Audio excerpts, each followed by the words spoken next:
Good morning, my dear students. Welcome to your Hindi class.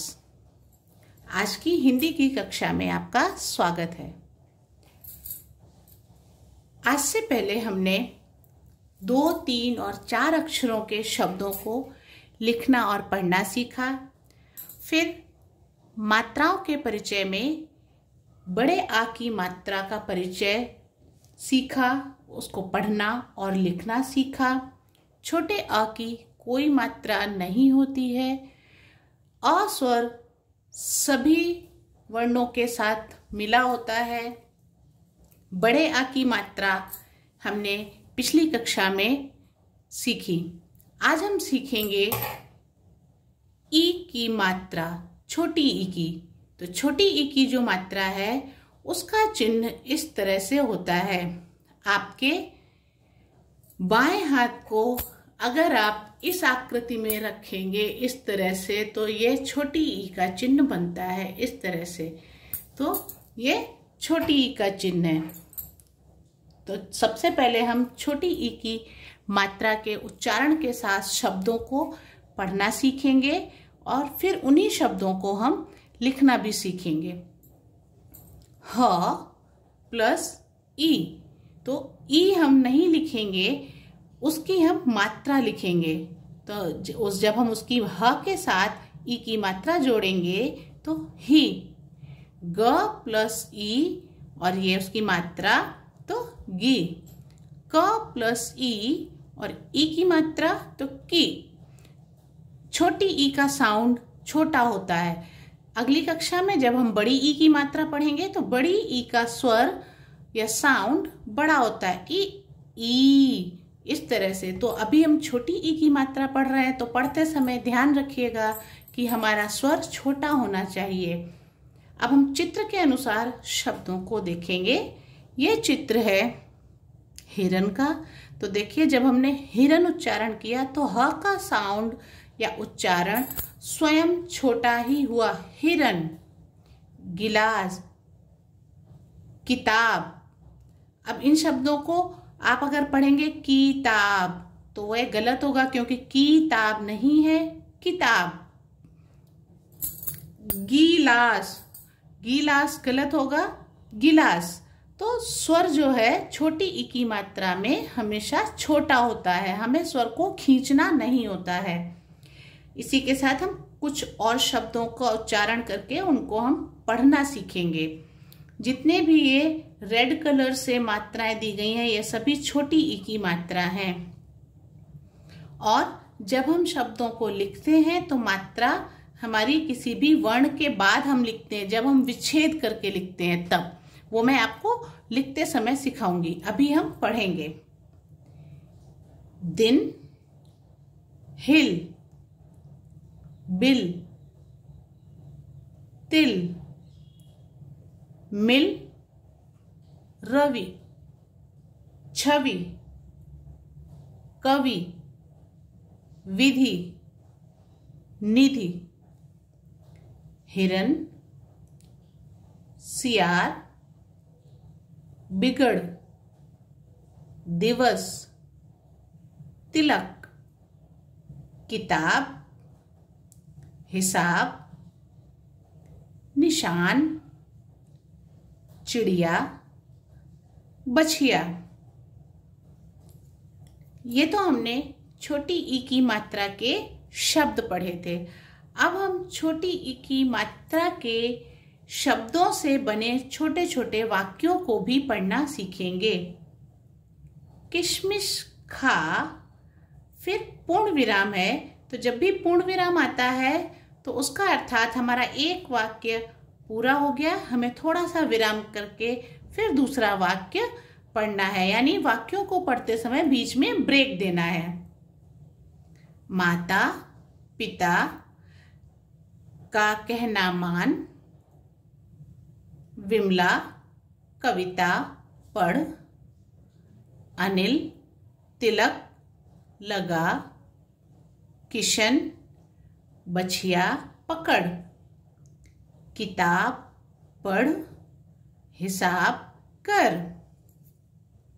तो इस तरह से ये हमने छोटे छोटे वाक्यों को पढ़ा। और इन वाक्यों में आप देखिए, हमने पिछले कक्षा में जब आ की मात्रा पढ़ी थी तो देखिए आ की मात्राओं का भी पुनरावर्तन हुआ है। माता, पिता। तो इस तरह से जैसे जैसे हम आगे की मात्राओं के साथ बढ़ते जाएंगे, पीछे की मात्राओं का रिवीजन भी होता जाएगा। अब हम आते हैं अगले पेज पे, पेज नंबर 24, आपकी पाठ्य पुस्तक का पेज नंबर 24, अभ्यास। तो अब हम अभ्यास को हल करेंगे। जैसे सही जगह पर ई की मात्रा लगाओ, तो ई की मात्रा का चिन्ह इस तरह से होता है। तो अब हम इनको लगाकर देखते हैं। तो क में हम छोटी ई की मात्रा लगाएंगे। छोटी ई की मात्रा आप जब बैठते, आप लिख रहे हैं, ये बुक हमारे सामने है, तो ये हमारा राइट साइड है, ये हमारा लेफ्ट साइड है। तो छोटी ई की मात्रा आपके लेफ्ट साइड से लगती है, यानी वर्ड के लेफ्ट साइड से। कोई भी ये वर्ण है, इसके बाईं तरफ से छोटी ई की मात्रा लगती है, हमेशा याद रखिएगा। और बड़ी ई की मात्रा दाहिनी तरफ से लगेगी। पहिया, फिर किसान। उसके बाद अब हम इन वर्णों को उनकी मात्राओं के साथ मिलाकर लिखना सीखेंगे और देखते हैं कौन से नए शब्द बनते हैं। तो देखिए, पहले र लिखा है, फिर छोटी ई की मात्रा है, क्योंकि कोई भी मात्रा या कोई भी स्वर वर्ण के बाद आता है।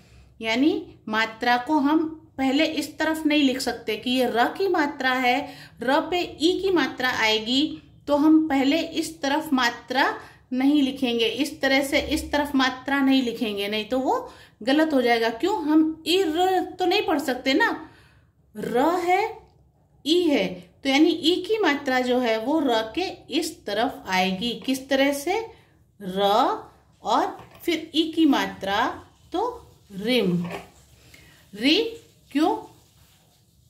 कोई भी वर्ण के बाद उसका स्वर लिखा जाता है और जिसके बाद जो मात्रा आती है तो वह मात्रा उसके आगे वाले वर्ण पर जोड़ी जाती है। जैसे ये र के बाद ई की मात्रा आई, तो ये ई की मात्रा हम र के साथ जोड़ेंगे, म के साथ नहीं जोड़ेंगे, आगे वाले वर्ण के साथ नहीं जोड़ेंगे, पीछे वाले वर्ण के साथ जोड़ेंगे। म के साथ देखो आगे कोई मात्रा नहीं है, तो हम म को इसी तरह लिख लेंगे। फिर झ और ई की मात्रा है, तो झ लिखेंगे और ई की मात्रा झ के बाद आई है। देखिए, झ फिर ई की मात्रा है, तो यानी कि इस मात्रा को हमें झ के साथ जोड़ना है। तो झ और फिर म के आगे कोई मात्रा नहीं है, तो रिमझिम हमारा शब्द बना, रिमझिम। अब ट के बाद ई की मात्रा है, तो ये ई की मात्रा ट के साथ जुड़ेगी, टी। और क और ट के साथ कोई मात्रा नहीं है, तो हम इनको इस तरह से ही लिख लेंगे, टिकट। उसके बाद है अगला शब्द है, देखिए, त,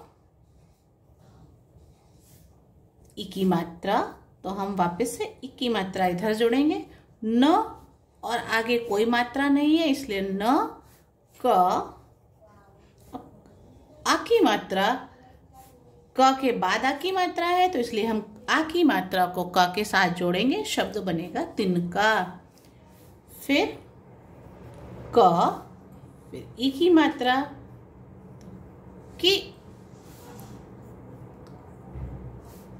त, फिर आ की मात्रा और ब, किताब। म, ई की मात्रा, ठ और आ की मात्रा, ई, मिठाई। सबको बहुत पसंद है ना मिठाई? यस, हमारा शब्द बना मिठाई। उसके बाद अगले प्रश्न पर आते हैं, खाली स्थान पर ई की मात्रा लगाओ। तो देखिए यहाँ पर तो आपको ब्लू कलर से डॉट से आपको बताया गया है कि ये खाली जगह है, यहाँ पर ई की मात्रा लगानी है। लेकिन जब आप आगे पढ़ेंगे तब आपको अपने अनुसार शब्दों को ध्यान से पढ़कर ई की मात्रा जोड़नी होगी। जैसे दिन, निकल आया, गिलास गिर गया, आज रविवार है, कमल खिल गया, रवि किताब निकाल, विकास कविता लिख। तो ये थे हमारे आज के ई की मात्रा के शब्द और उनके वाक्य। अगले वीडियो में हम कुछ और नए शब्दों को लिखना और पढ़ना सीखते हैं।